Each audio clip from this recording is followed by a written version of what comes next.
Welcome to Mike's apartment, where we mix drinking reviews with a little bit of comedy along the way. I am Mike, I'm your host. With me is my co host, Thom. Thom, how's it going? A little tired, but I'm looking forward to what we're going to be trying today. I didn't even know it existed until the other day we were talking about what do we want to drink, and I was like, Romulan ale, and then you found a recipe for it. So Well, it's highly illegal in the Federation, okay? If you're in it Federation is. It is. space, it's contraband. You can't have it. But yes, That today, said, I don't think the Federation exists yet. So not yet, so it's still legal.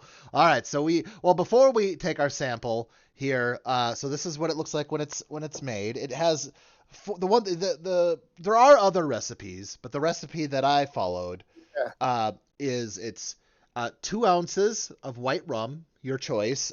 Not Malibu though, because Malibu has a strong coconut flavor. You just want a normal white rum. Doesn't matter. So 2 ounces of that. You want 1 ounce of blue Curaçao. I don't know. Curaçao. I don't, So is that how you pronounce the it? lady at the liquor store also said some people call it Curaçao. I don't know. Curaçao. Okay. It's the second C has like a little S like symbol coming down below. I don't know what that means, but Yeah.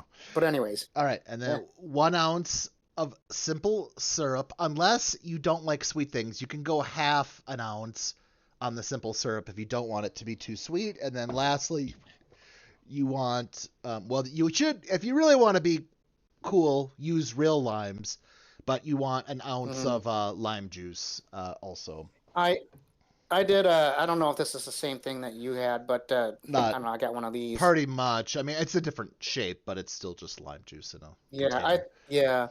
So, And I used a shaker. I just have ice in here, and then this is like an actual, mm, whatever drink, cocktail shaker, whatever you want to call yeah. it. So I used that, but no, I just made this. So, Thom, you ready? Okay, yeah, I did not use a shaker or ice. I just Oh, you it's didn't. Okay. neat. All right.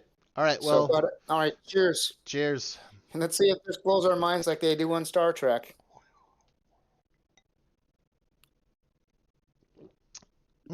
I Whoa. like it. I like it. It's good. I, I do. That's going to be dangerous. I'm glad I'm glad I got small bottles tonight. Oh, I did not. I, I, Um, I got the small bottles of uh, in the I don't know, yeah. Um, but anyways, Um, yeah, so yeah, in Mike's apartment scale, we won't rate it right now. We'll have our conversation, but just to give you the ratings, Mike's apartment scale is 5 is the top, 5 is ambrosia. It's the best of the best, food of the gods. Zero, zero is the worst. It's the lowest of the lowest. It's the shit of the gods. But yeah, so mm, we will rate this like that. We do have two topics today. Our our entertainment topic, we're going to talk about Star Trek Voyager and the relationship.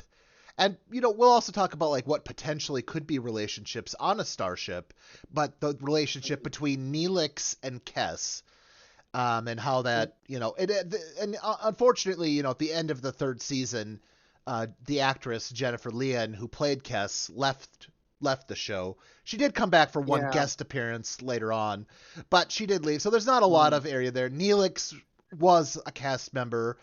Ethan Phillips, or was that his name? Ethan Phillips. yeah, He was yeah. he I've seen him was in a few other things too, but yeah. yeah, he was an actor through the whole thing. But that'll be our entertainment topic. But we also have a controversial topic, one that I think will get heated, and I will guess that Thom and I will not agree with a lot of people. And that topic is the concept or the new phenomenon of people who are professional or paid or paid dungeon masters, game masters, people who run games for profit. Now, How scandalous. they're like prostitutes on the street, just giving it up to anyone with a dollar bill. No, I'm just kidding. I don't know about that, Well, but I guess it's better than doing it for free. I I don't know. guess, I guess. But all I right, so I'd take the money. yeah, so I guess we're gonna mull over the. I mean, we're gonna have more of these drinks, and I guess let's talk about it first. I would say for Thom, for both of our, so just our caveat here, neither of us have ever had to pay for it. We've always had plenty of people ready to run games, ready to dedicate their time, their energy, their creativity, their imagination, blood, sweat, tears, everything Years. else on games, Hmm.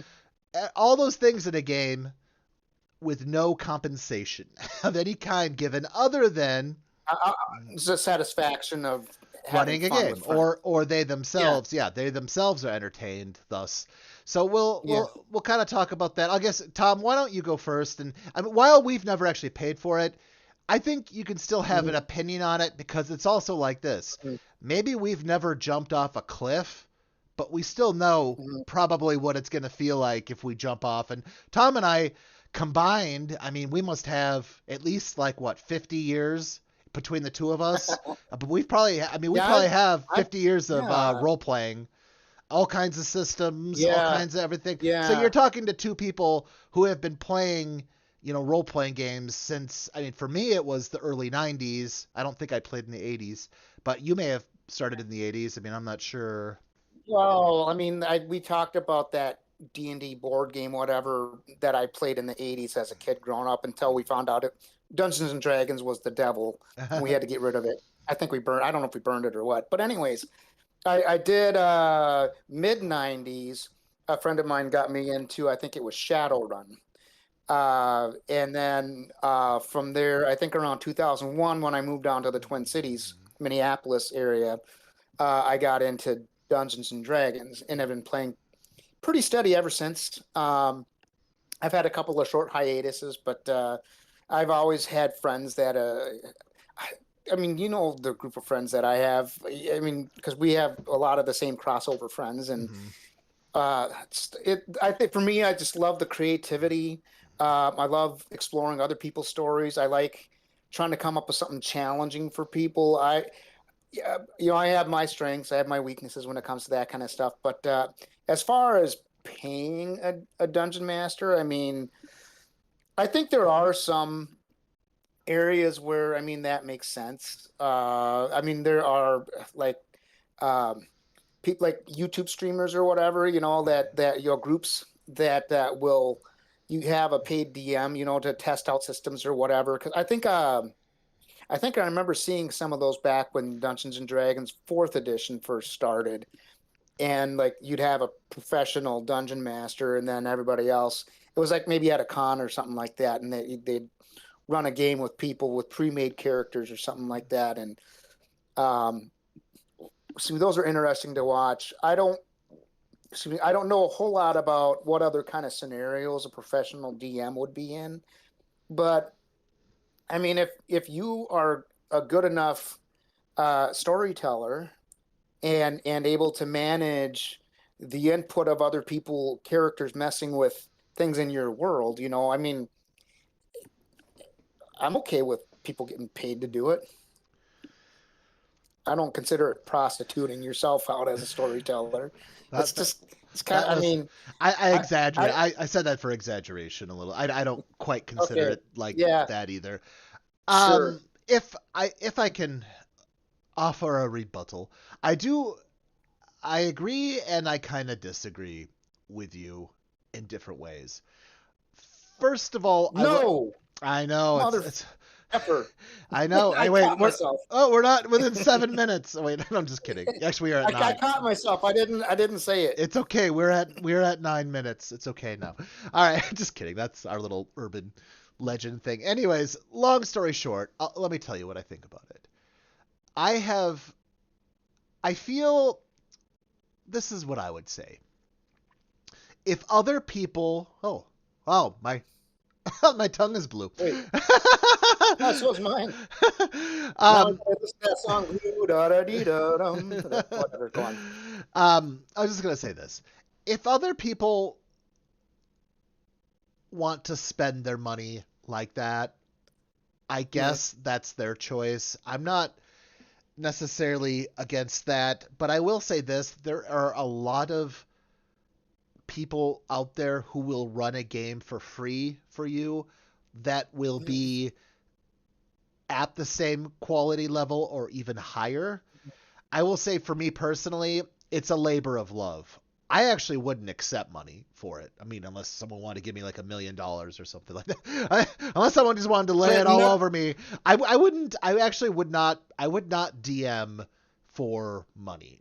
I would do it for free yeah. to try to get people into the hobby, introduce Hmm. them like the right way. I have never paid. Hmm. I've never paid for them. I have watched on YouTube and other things. I've watched sessions like either on Hmm. Discord where people are, where there's paid ones. And again, the quality across them is also questionable. Just because you pay someone to be your dungeon master does not mean that you're going to have a better experience than if you don't pay them. Also, some of these people Yeah. are charging like $40 a person per session, meaning they're making a Wow. couple. They can have 4 to 6 players, sometimes more.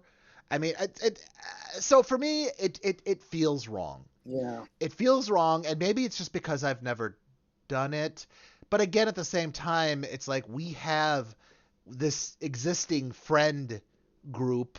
Like we have enough connections where we don't have to pay to get good games. We have lots of people with lots of great ideas. I mean, honestly, I could be in more games than I would have time for right now if I, Same here. Yeah. just like reached out. I mean, and that's like the thing about it. I also say this. I do have a few credentials, quote unquote, in Kansas City, Missouri. I think the convention may have stopped, but it was called Conquest. It went for more than 50 years. It was basically a science fiction fantasy con. Um, when they used to partner with this other con called Undercon, and Undercon was like the gaming part of it. And Hmm. I got a free badge to go to the convention because I ran games. I did not run Dungeons and Dragons. I ran Vampire Requiem every time Okay. to get I people. think I remember you doing that. Yeah. Yep, I did that, and then one year I was given the opportunity. I ran the entire gaming department for the Oh, convention. Again, nice. I ran three. I ran uh, a Magic the Gathering actual like tourney type event, and Hmm. then I Hmm. also was by myself, and we had a guest illustrator. God, I forget his name. He did Sarah Angel, Serra Angel was like the name of the card. I forget the illustrator's name. He did that. He's a very popular Magic the Gathering. He played Magic with us at that Hmm. competition that I ran. And then, yeah, I also ran 3 Vampire Requiem games. I had other people running other games too. So it's quite a good experience. So Hmm. I have experience, in a con setting with new Hmm. people running games for people and whatever else. It's just my opinion is pretty solid. I would never do it. And you know what? And two people who are maybe have never experienced games, and I mean, I don't have all the time in the world. I can't run a game for every person who wants it, but I would be willing to try. I would be willing to definitely like get some new people into the hobby for free Yeah. rather than having to make them Hmm. pay money for something that could be of questionable quality. I'm sure there are some great Yeah. dungeon masters. My only question here, Yeah. here's another Hmm. really really quick thing though. One more thing. Here's my main counter argument to game masters who play. So what they're saying is this, right? They're saying because they're spending the time and effort to both create and run a game, like the prep for it, doing all the prep for it, which could usually be a few hours, Sure. running a game that's probably Hmm. like, 3 to 4 hours or whatever the average is. They're saying that their time is of value to the point where they deserve to be paid. My argument is this: in every game that I've either ran or that I would want to run, the players, the players, they also put in a lot of work with their backstories, how Hmm. how they exist in the thing. So you're saying, and this is my main issue. The assumption then is going into it is that the game master, their time and their effort is more valuable than the players, which I disagree with because they are the heroes of the game. They are the protagonists. They are the main characters. The spotlight should be on them, and they need to put, I would say, maybe not necessarily an equal amount of work, but definitely they're putting in there a bit of work, a bit of effort, for that. And in that way, that's where I kind of have like my major issue, which is I don't think they should have to pay the game master to play, nor would I like the assumption that their time is of less value and their effort, their time, their value, everything is of less than what the dungeon master or the game master is doing. And that's my major issue. And that's why I would always be like, hey, I'll just run the game for free. I mean, yeah. Well, I can see maybe kind of a counterpoint, but before I get into that, I just wanted to quickly say, if you want to get into role playing and you don't have like the connections to like say like Mike and I have with like we probably got like 20 to 30 friends that we could come think of right off the top of our heads that would run a game, or we could run a game and they would join or whatever. But as far as the content creator being paid and other people joining with characters that they created, I'm what's coming to mind for me right now is October, right? And there's a lot of facilities like Valley Fair is an amusement park south of the Twin Cities that they do like Halloween like events, and you pay to go in and have the experience. So I it's different, but I think it's similar in the sense that they put a lot of effort into the content creation, and people pay to go and have the experience. So I wouldn't necessarily mind paying, depending on the situation. I wouldn't necessarily mind paying maybe a credible, DM to run a game and have the experience, but I would want more out of it than I would say get out of a typical role-playing game. Well, let me ask you this question: How much would you pay? What would be the maximum amount that you would pay? What would you pay? I think it matters. I would buy that for $5. $5? No, wait, no. Was it $1? Was that the RoboCop thing? I'll buy that for $1. I think that's. I don't know. I've never really thought about it, so I guess it would depend on who is the game master. Like if it's like what's his name? The guy that wrote the Dristo Erden books. Oh, R.A. Salvador. Yeah, I don't know that he runs games. Does he run games? He has. I know he role plays and stuff, or I don't know if he still does, but I've seen enough interviews with him talking about role playing and stuff that, and I believe he was running some games. But well, let's say it's not him. Like that? Let's say it's some rando, some person you've never heard of, and they want $40 for one session. What would you say to that? I'd have to do some research on them and see what their background is and all that. I would not pay $40 for someone to run a game, per session, for someone to run a game that I know nothing about. Yeah. So I, as far as that goes, I don't know, but paying for somebody reputable, but I don't know. I'm kind of on the fence right now. I could go either way. Like I said, I think it depends on the situation and who it is that's running the game, and what do I know about them. All right. So, but yeah, fresh Romulan ale. Which for a while was not illegal in the Federation, right? I think during after the Romulan Empire, I think for a little while, they had like a peace treaty with us, or with us meaning the Federation, and Was that Star Trek 6? No, Star Trek 6, I think it was still illegal. That was the undiscovered country when the Klingons Actually, had their moon, one of their moons blew up, and they had um, Romulan ale when they had that little meeting with the Klingon and Enterprise entourage, with Kirk and them. in number But two, whatever the Khan one is actually when it was very first introduced. I don't know. Wrath of Khan. Yeah, Wrath of Khan. That was the first time Romulan ale was ever introduced. But it's been actually shown in pretty much every series. Yeah, Romulan ale was always talked about because what I mean, at the time, when the original series was going on, the Cold War was going on too, and what Romulan ale can be likened to is Cuban cigars. It's something yeah, that's illegal among the military, like they're not supposed to have, but they have a source, and all of the officers, quote unquote, do still smoke them, even though they're illegal.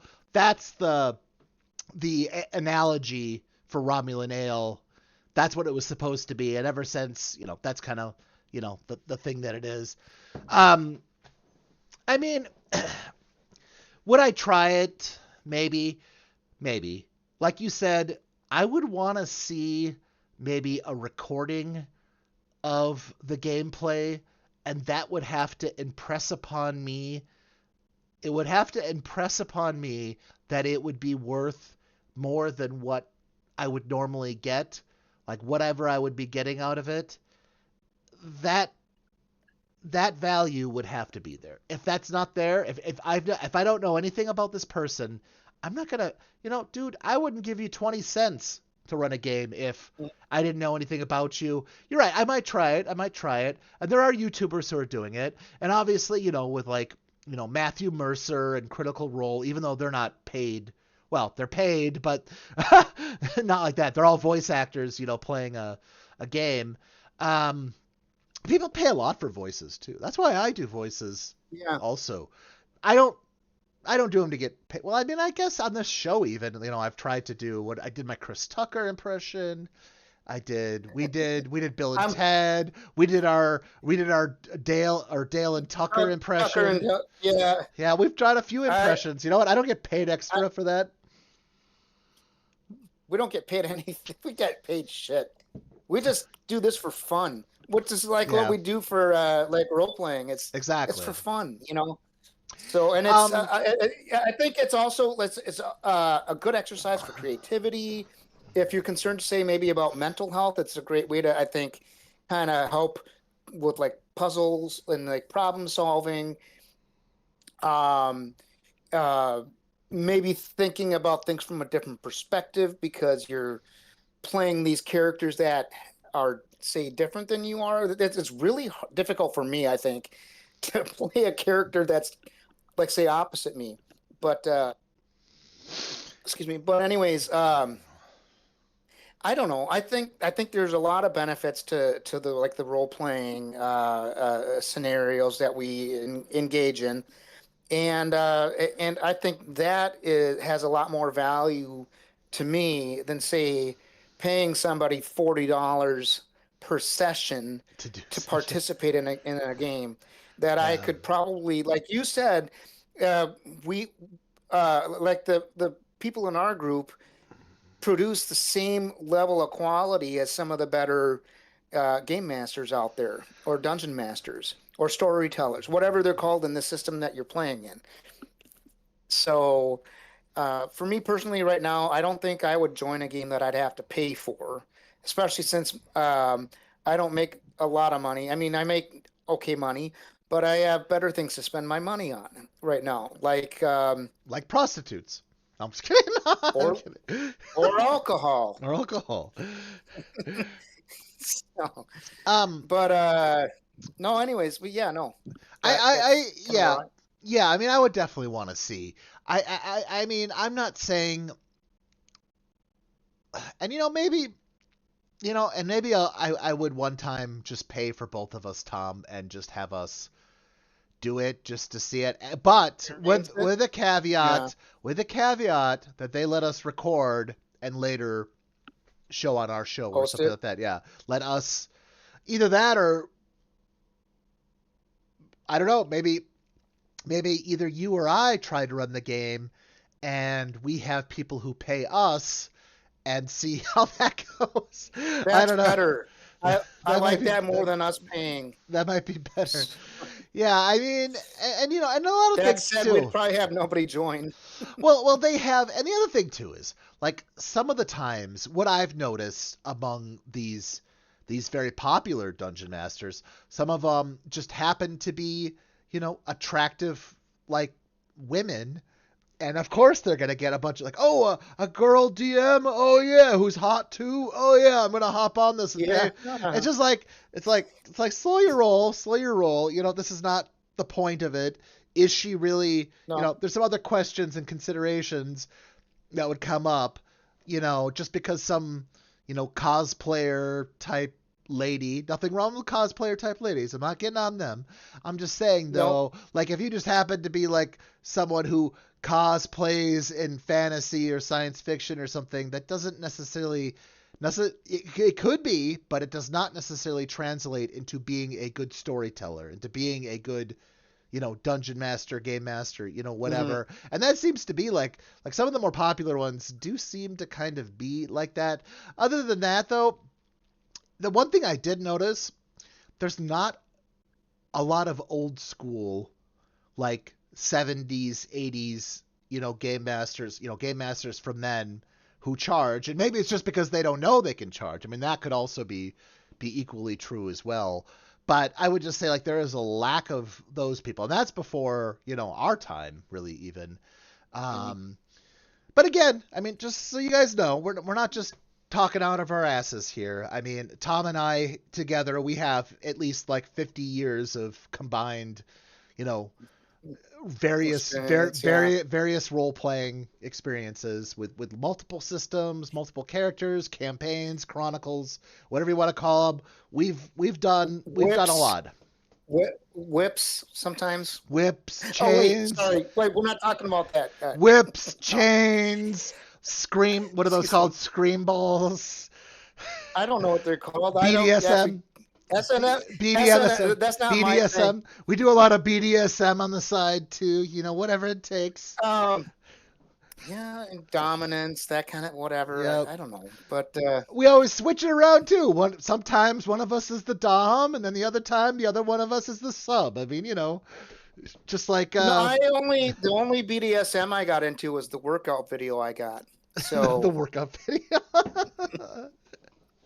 actually, there was one, but the Red Letter Media guys that I watched, they watched randomly. They picked these videos, and one of them was a BDSM workout video. There was no like sex or whatever in it, but they had people like dressed up in like leather and stuff and saying things like "I'm gonna do whatever if you don't whatever," et cetera. And but Now we anyways, we had or slash I mean I don't have anymore, but you might still have a relationship with the person who was known for having awesome Halloween parties at his house. mhm, And I believe I was like, mhm. it must have been like 2005, 2006, because there was someone there who, and I'll be honest, I kind of got into it a little bit.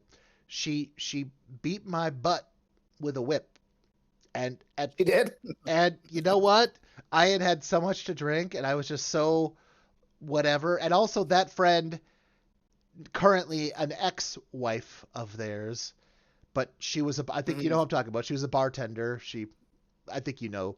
Anyways, even if you don't, mhm. she and I were the only ones to do. They had a keg there. She and I were the only two to do a keg stand, like where they pick you Oh, up okay. and have you Yeah. chug all the beer. You know, Uh, I remember one of those parties. So at the time, I didn't really drink a lot.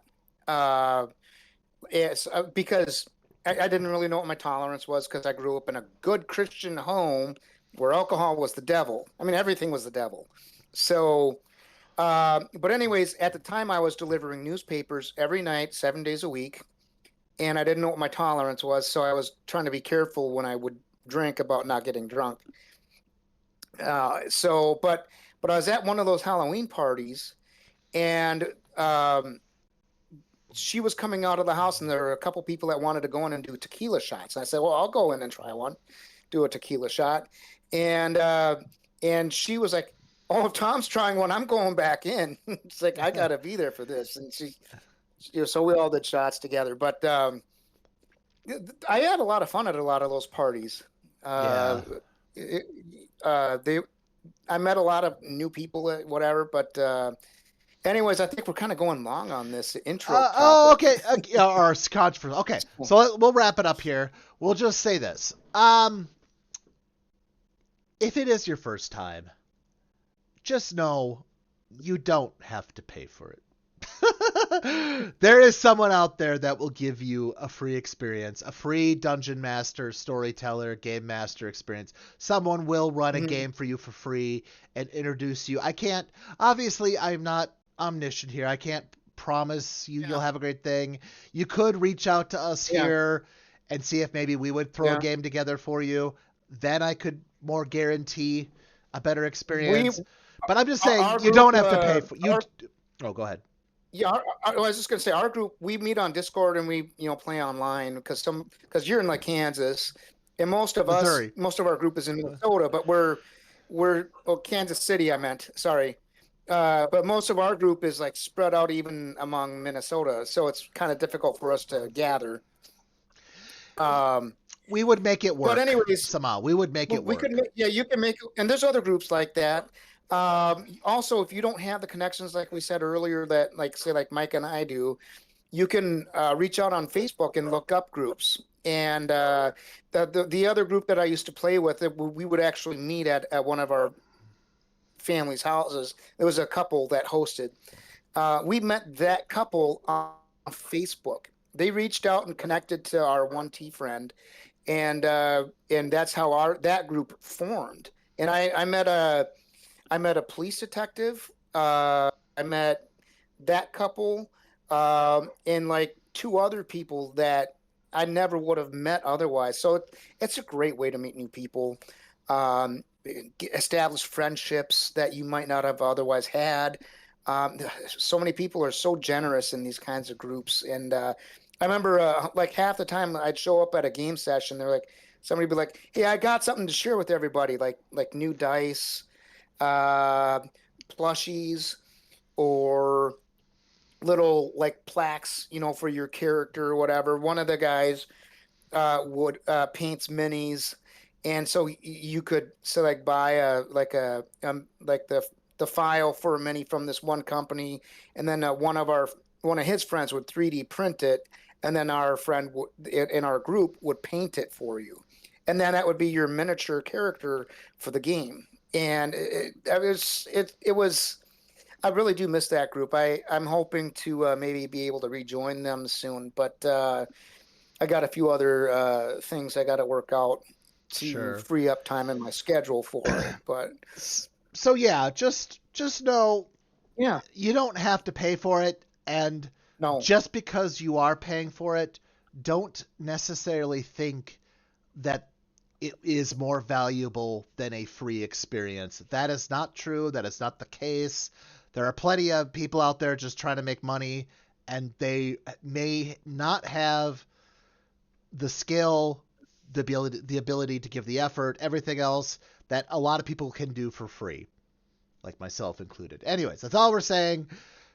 Before you go for the paid option, maybe look at your free options. That's maybe the general thing we're saying here. And all right, our switching over here. Well, actually, we're gonna give our review. Okay, all right, Tom, go ahead. Where is Romulan Ale? 4. Ooh. I really like it, and I'm using the 1 ounce of well, it's roughly an ounce. My measuring glass that I'm using it starts at like 2 ounces, so I kind of try to eyeball half of that, which isn't always accurate, but I like it. It's sweet. I got a sweet tooth. I'm curious to maybe try that other recipe you found. It had absinthe in it, and I was like, I don't know that I would really use much of that, but Because I don't know, I'm a little worried about how strong that stuff is. But anyways, yeah, I think a 4. I really like it. I would not share it with anybody that came over. I would hoard it for myself. Actually, no, I might. Mike, if you came over, I'd share it with you. Oh, thank you. I appreciate And if it. somebody paid me to DM a game, I might have some available for them. So Maybe. maybe. Well, if they're paying me $40 per session, okay, you can have a glass of Romulan ale. A glass. Ah, glass. You know what? I'm gonna say 4.0 also. 4. Yeah, Nice, nice. it's up there. It's definitely it's this nice blend. It's sweet, Mm, but like the lime kind of makes a little sour, and then like yeah. the rum itself I think offers it's white rum, so it has almost no like integral taste, but it does offer the Hmm. alcohol to it. It gives it because it's 80 proof. This is 40% alcohol. That the blue. I don't know if the I don't. It must be something with the flavor too, but it also just the color in general. You got to Yeah, have the color right, otherwise it's not going to be like on the Romulan like ale. it's not going to be like on Star Trek otherwise. But yeah, yeah, Yeah. 4.0. I'm All right. curious to maybe try a little bit of this on its own. I've never Hey, had this before. I'm So I'm not but stopping you. I'm not stopping it's you. Go it's ahead. uh it's a little stronger than your average wine, but as far as alcohol goes, but Yeah, it's a liqueur. Yeah. so It's but anyways, all right. All right. All right. All right. Our entertainment topic. Star Trek Voyager, the relationship between Neelix and Kes. But there's another thing. Even if you're not familiar with every episode involving the two of them, that's not necessary. Here's the no. main thing I would like to point out. Imagine you are on a starship. You're isolated. You and your girlfriend or boyfriend, whatever, your girlfriend, boyfriend, or your partner, if you're non-binary, whatever, they, them, it doesn't matter. You're in a romantic relationship. You're on this ship together. Small ship. What is the crew like? Less than 100 on Voyager, or maybe a little. I don't remember. Oh, and real quick, you mentioned isolated. I think we need to explain that. So why are they isolated? Go ahead. All right. Well, um, we were talking about this earlier. I don't remember the exact details about how it happened in the the series premiere, but similar to another episode of Star Trek Next Generation, there was like another alien influence that influenced a member of the Enterprise named Barclay, who I love that character. Made him super intelligent. He upgraded the systems and drama happened and they took the ship and transported it or like made it fly very fast to this other very distant area that we couldn't get to normally. And this other alien race, that's how they explored the galaxy. They brought things to them. In Voyager, something similar happened, and we were talking about this, and you reminded me about the details. There was this alien that was, you said, I think he was dying, or they were dying, Yep. and looking for a mate, a compatible mate. And so they uh, basically brought the Starship Voyager to the Delta Quadrant. What quadrant is this Federation in? Is that They're the, in the, they're the they're in they're in both alpha and beta. okay? Alpha and So beta. they Yeah. so and then I think after all that happened, the alien just kind of left the Voyager where it was. Whereas in Enterprise, not Enterprise, Next Gen, I think they sent the Enterprise Set them back. back. Yeah. So, but so the Voyager is left stranded in the Delta Quadrant, and at max warp full time, max warp being warp 9, I think. Sometimes they could go faster, but that could burn the engines out. And but at max warp, I think it would take them over. What would do we say, like 70 years to get back Yep. to the Alpha or Beta quadrant. So now they're stranded basically in the Delta quadrant with all these new aliens that they aren't familiar with and all that kind of stuff, and they're looking for help to get back or resources or whatever. So they're alone. They don't have the backup of the Federation. So now that's how they're stranded. Yep. The only thing, yeah, the only one thing that a concept that would have went over really great, but they didn't take advantage of.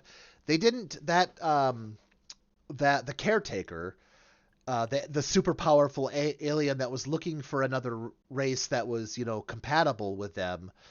Um, it also brought over a Maquis ship. Now the Maquis were after you'll have to watch some more Next Generation because there's an episode about it. Yeah. Mm-hmm. That's with our favorite. God, what was his name? I don't know. He was this big asshole captain that everyone like. He was mean to Riker. He was mean to everyone. It was the same episode. Oh, was that Jellicoe? Jellicoe? Jellicoe, yeah, Captain Jellicoe. The guy from RoboCop. He was the bad guy in RoboCop. Oh yeah, Jellicoe. Yeah. I don't know his name, but and Total Recall.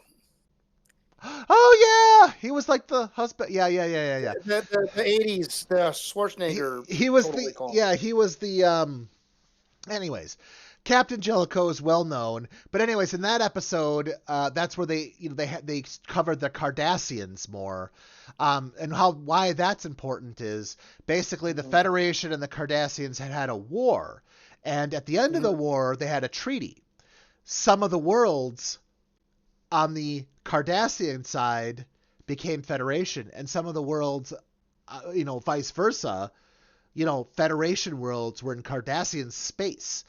Those colonists, the Cardassians murdered, raped, pillaged, did whatever to those worlds, so they formed a resistance, including several former Federation officers. So the Maquis were like this resistance against the Cardassians, but the Federation got involved because they were ordered to take those people into custody and bring them back. Anyways, you can watch the Next Generation episode, but that's the basis for the Maquis. And if you look at the basis for Voyager, originally it was going to be mixed crews. It was a crew, because if you remember in the very first incident when the caretaker brought Voyager over, half of the command crew were killed. The doctor was killed, and that's why the EMH was activated. The first officer was killed. The engineer, I think, was killed, and that was left in arrays. So, anyways, Janeway had to quickly promote. So Chakotay, who had Federation command experience, but he was from the Maquis, she brought him over as first officer, because that was one of the things in the show. Originally, it was going to be a Star Trek show with internal conflict, and as we know, Gene Roddenberry, at least initially, did not want internal conflict. He only wanted external things to happen, not internal. Not initially. It just happened that when he got sick and couldn't influence the show, then they started introducing the more interpersonal stuff. Conflict. Yeah. But both Deep Space Nine and Voyager have internal conflict. That's the main thing. Voyager, I feel though, did not take full advantage of it. I think that within a couple of seasons, by the end of season 2, the crews were so together. There's even this integrated. Yeah, there was this episode too called Worst Case Scenario. I believe it's in season 3. It's where Tuvok, the Vulcan security officer, he had created a holodeck program about conflict. Basically, it was about someone who's being approached to join our Maquis, insurrection on the ship. It never happened, though, so we tried to delete the program. B'Elanna found it, the engineer, also Maquis. She was a Klingon, right? Yep, or was half she half Klingon? Half Klingon, half human. So just like Spock. God dang it! Sort of. No. What's his name from Next Gen? Worf. Worf. God dang it! How could you forget Worf? Romulan. I blame the Romulan ale. Maybe there's a reason why the Federation banned it, Tom. Did you ever think about that? Maybe it's banned for a reason. I know him as Michael Dorn. He I ran a know. game that I paid for. I would pay for that. I will say this I'd though. buy that for $1. Sorry. Michael Dorn is the cast member who was in more episodes of Star Trek than any other person, because he was in all of Next Generation and seasons 4 through DS9. 7, and then DS9 seasons 4 through 7. So he Yeah, was. and then he was also in Star Trek 6, which we mentioned, Yep. Undiscovered Country. He was Kirk and McCoy's attorney or lawyer in the Yeah. Klingon And trial. then he was in a few, I think not a few. He was in all of the Next Generation movies too, like Generations, Insurrection, God, First Contact. Yeah, he was in all of those too. Nemesis. Yeah. Well, I don't know if you remember. I don't remember which movie. I think it might have been Nemesis, but like he wasn't on the Enterprise. He was on the Defiant, which is Deep Space Nine's ship, and then on their ship, he's no, I think that was First Contact. Oh, was that First Contact? I thought Nemesis, but it could be First Contact. But I remember Riker said, him. Yeah, and Riker said, "Nice little ship," and he's like, "Little." It's like nice little ship.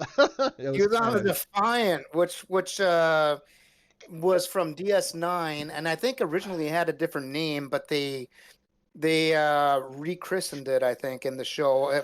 I haven't seen other way around. DS9. Other way around. What happened was there were two. So the original one was Defiant, and it was destroyed. And then the new one was like the Santa Barbara. It was something like that. But then they got permission. They had to get permission to rename it as the Defiant again. It was something else. Yeah, I just remember seeing a review about where they talked about DS9 and they mentioned that event. But anyways, we're digressing from Neelix. Well, okay. So, okay, this is what happens in the pilot episode. Even we won't go into too many details, but Neelix and Kes are together. Neelix is of a more he's a race called Talaxian. They're I don't know how best to describe them, but they're just like a more normal, like sentient type race with the more important thing to show is a normal human type lifespan. They only live to be like 100 or so years old. Kes's race though, Ocampa. The Ocampa only live at most for like 9 years. They have a very short lifespan, but they mature. So like in the first episode, Kes was only 1 year old, however, was basically considered like an adult, at least to the point of being able to have a relationship, with Neelix. So that's the only, I guess, species thing you could point out is like the interspecies relationship. So that, so for Kes, one of the problems is she only has 9 years to live. Does she want to dedicate them all to someone who, is not, maybe she wants to experience more about life. But anyways, let's hopscotch all the way to season 3, episode, I think it's like 10 or so. It's called Warlord. Basically, Kes is possessed by this guy who's of a different species, and he's a warlord. And she's like being in control or whatever, but at one point she breaks up with Neelix while under the control of this warlord character. And at the end, though, when she's freed, she doesn't get back together with him. Now, the other thing about Neelix to remember is he's super jealous. If you remember Thom Paris, because Thom had a crush on Kes, didn't tell her, but they started spending more and more time together. And it was causing a problem in their relationship because Neelix thought that Kes was being naive and just going along with Paris. But Paris, in the end, did admit it to Neelix that he did have a thing for her. But at the end, that was the episode where he and Neelix were stuck in a cave, and they were with that lizard-like life form, and it was like a baby. And they had to try to save its life, and they Neelix and Thom bonded, And finally, Thom admitted that he did have a thing for Kes, Mm-hmm. but he would stop. But that exposed, how jealous, how insecure Neelix Neelix was. was about the relationship. He called it. They actually had a little argument where he called her. He's like, you're so naive, or whatever. Yeah. Anyways, that happened. But yes, but then in Warlord, yep, they broke up. There was kind of throughout the rest of the third season, there was like a suggestion of relationships, and then in Darkling, they go to this planet where there's like this pilot race, and Kes considers leaving with this other pilot. He was just a guy from that species, and she was considering it. When you say pilot, do you mean like people that fly ships, or? Yeah, well, they were a pilot Okay. species. Like they only got ships with 1 or 2 people on them, and that's how they explored the galaxy. They were like basically like a pilot traveling type species. I don't remember. I honestly don't remember the name of the species. But anyways, she was like Fine. she was hooking up with this guy, and Neelix was obviously not okay with it. That was the most prominent example. But I guess what the discussion is about is this. I mean, you're on this small ship. You had we'll just say, yeah, you had a relationship, a very, a deep relationship that you were with someone, but then they decided, because, you would even say it's because of species reasons, she only has 9 years to live. Maybe she doesn't want to spend it all with the same person, which, arguably, for some people don't want to have a monogamous thing for their whole life. So arguably that's why. But you're on the ship, you're encountering new species, you're encountering new people, you're being exposed to new ideas and things and relationships. What do you do? So go ahead, Thom. You're Neelix, and Kes is having sex with someone else. What do you do? Besides be the cook in the galley.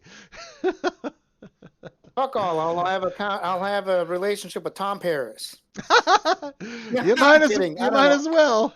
I'm gonna go to the holodeck and make somebody else clean up the mess. But I'm kidding. They got transporters for that. Yeah. The transporters take care of that. No, I don't know. God dang it. I guess it's hard for me to I don't know, relate to, like, say, an alien race. But I mean, I went through a divorce. I haven't had to experience, my ex, like, dating or whatever somebody else. I didn't know that. So I don't know. I don't know how to relate to that. But what would I do? I guess, I don't know. Try to disconnect and move on. But it's hard on like a ship that small to. Yeah, it is, because we're on a planet with 8 billion people now, and so I have a lot of opportunities, whatever, with other. But I mean, I don't know. That's a hard thing for somebody to move on from. So I can kind of like sympathize with Neelix. God dang it. I got kind of serious there. Sorry about that. Well, you have to with this. I mean, this is Yeah, you do. Well, I mean, that's the thing about Star Trek Picard and like the 2000 movie and beyond, whatever, those were more action oriented. But like the original series, Next Gen, DS9, Voyager, they focused a lot on interpersonal conflict on the ship, and which I think was more realistic. Well, maybe not TOS, because that was Gene Roddenberry's baby. And then when he started with Next Gen, once he finally kind of wasn't able to do anything, then they got more into like the interpersonal conflicts. But I think on a small ship like that, the only thing you can really do is if somebody makes a decision that, like in this case, she might have broke up with him under somebody else's control, but then she made the decision not to reconnect with him after that ended.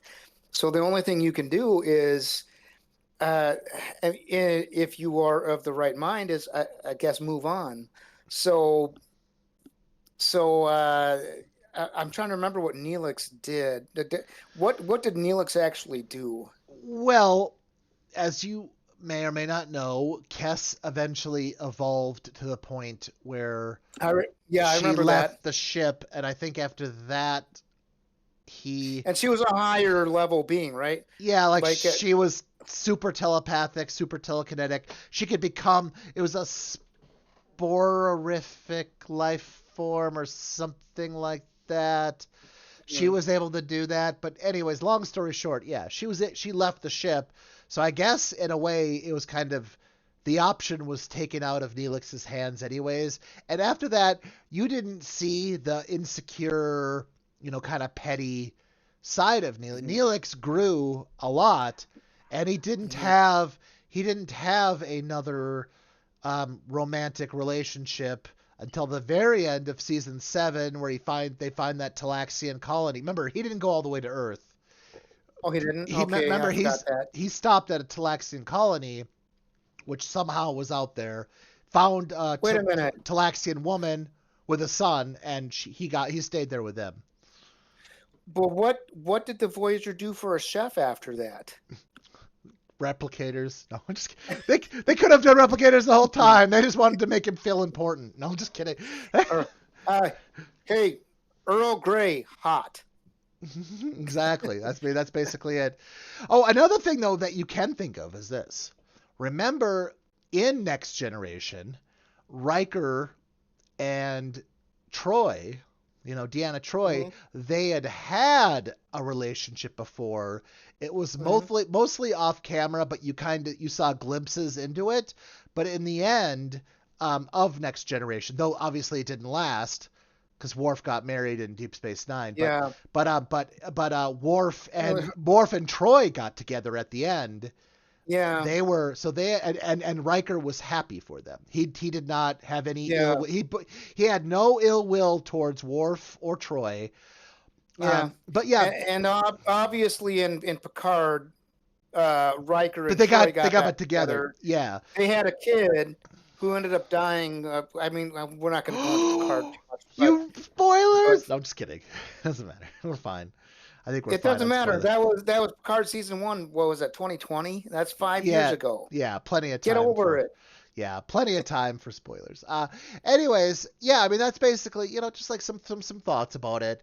But that's about all I think that we have for this evening. Did you have any other thoughts or anything else you wanted to talk about before we wrap this up? I mean, I kind of wanted to talk about Tuvix, but we already have We'll do talked that, about Tuvix. and we'll do We, we, that on we its did, own. yeah. I mean, we did talk about Tuvix. I think on another episode, it was Yeah, because I think we're talking about Janeway. We had to make that decision on whether or not to separate yeah. Tuvok and Neelix back into their individual selves and kill the entity known as Tuvix. But overall, I really like the show. I know there was some controversy over the actress who played Kes leaving, and then they introduced Seven of Nine for the apparent man babies or whatever to drool over or something. I don't know. But which, by the way, nothing against Seven of Nine. I liked her character. She had a lot of growth over the show, and I don't. Two growths even. What Two, growth? two, Nah, that's not what I'm talking about. two growths over the show. No, I'm just Uh, kidding. but Sorry. based on my memory, my memory. Uh, no, I'm kidding. No, I liked her character. I really liked that they incorporated the Borg into the show. I was a little.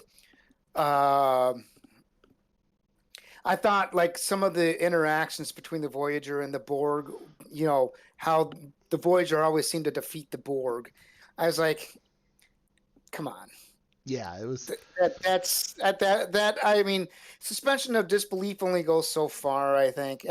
By the way, suspension of disbelief is works if you establish rules in the show, and when you break the rules, there's something that makes sense.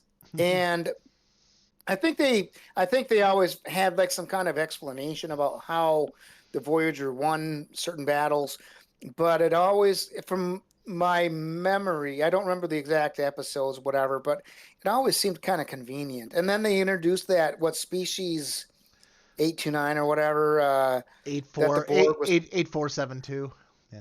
8472. 8472. Yeah. Yeah, which was more powerful than the Borg, but the Voyagers seemed to be able to beat them too. So I was like, with that kind of stuff, I was like, I don't know Yeah, so much, I think but that the argument was the Borg learned by assimilation, mm, the Federation learned by observation, and in that mm, case, observation, they were able to create the nanobots mm, capable to defeat them. But for some reason, yeah, you're right. It doesn't make a lot of sense. I agree with you. yeah, It's just that was their explanation. That was their in-world explanation. Was yeah, it was yeah. The Federation learns by observation, which in that case was more valuable than assimilation, I guess. So, anyways, maybe I need to get a Paramount Plus subscription so I can rewatch yeah, Voyager, and then maybe we can have a conversation on Borg versus Species 847, whatever it was. 8472. Yep. Yeah, and the Voyager, but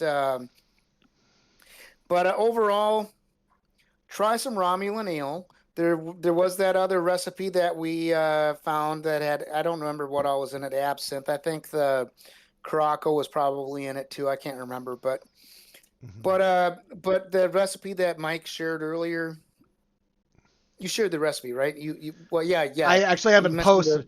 Well, I have not posted yet, so yes, I will. I'll have to share it after I post. well. I mean, you mentioned it in the video, I but will. I'll show it. Yeah, I'll put it in there too. okay. So But yeah, no, it's good. It's really, really good. Uh, Paying a DM to run a game, I mean, it's up to you, but you could probably find just as good a game with somebody who doesn't charge. mhm. And if you don't know anybody who runs a game, look them up on Facebook. I'm sure there's you could probably Google. There's probably other sites Yep. that have people who share that kind of stuff. Kes and Neelix, very complicated relationship in the 3 years she was on the show. Uh, Neelix was a fascinating character. And so was Kes. Um, so I mean, check out Voyager.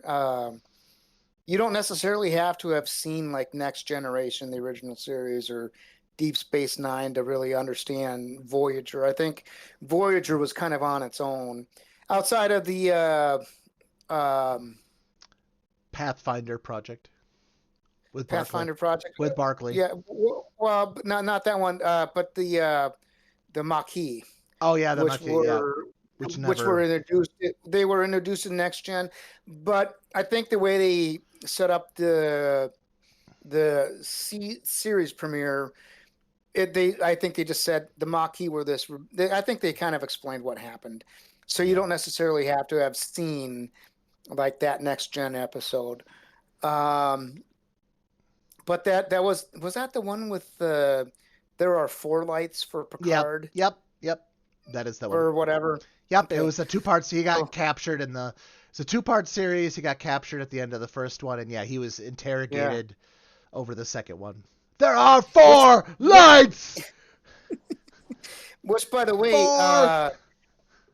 that episode was really good, I think, because back then we didn't have the internet to really tell us that, oh, um, Jean-Luc Picard, he's got a contract for like the next 3 seasons or whatever. It was the way the series presented that episode was, we don't know if he's coming back. You never knew. So it could be that Captain Jellicoe, aka RoboCop slash Total Recall bad guy, might end up being the captain from now on. So Yeah, exactly. You never knew. But I would say, yeah, I mean, that kind of wraps us up here. I'll say if you like what you see, like, subscribe, share, comment, dislike, whatever.